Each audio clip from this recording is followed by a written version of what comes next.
Hello guys, welcome back to my channel. জয় শ্রীকৃষ্ণ, রাধে রাধে। তো সকালবেলায় আমি ঘুম থেকে উঠেছি, মানে এখন সকাল নয়, বাজে 12টা। যাই হোক, সেটা তো অন্য ব্যাপার। আমি হচ্ছে 1 নম্বরে কুড়ের ডিম।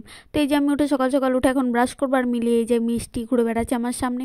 আর আমি ব্রাশ করতে করতেই জানলা খুলে হঠাৎ করে দেখি মাঠে এত রোদ। তো রোদ দেখে ভাবি এত সকালে আবার রোদ করেছে কেন? আরে সকাল নয় রে বাবা, এটা বেলা 12টা এখন। যাই হোক, আমি তো মহারানী, মায়ের আদর খেয়ে খেয়ে আমি একদম মহারানী হয়ে গেছি চোখের মনি। যাই হোক, কিছু করতে আর ভালোই লাগে না, শুধু খাই ঘুমাই, আর এটা এখন আমার ডেলি রুটিন হয়ে গেছে।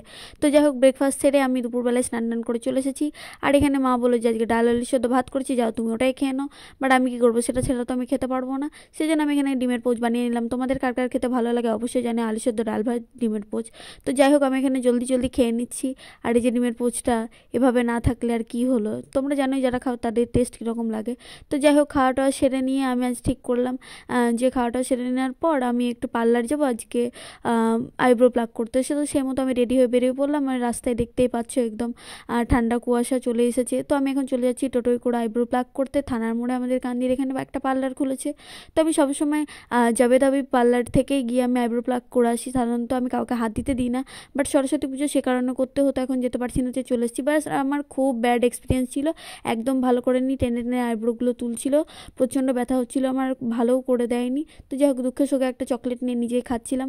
তো দিনটা আজ খুবই খারাপ ছিল, এমনি সকাল থেকে পড়ছিল, তারপর এভাবেই দিনটা খারাপ গেল। তো আজকের ব্লগ এখানেই শেষ।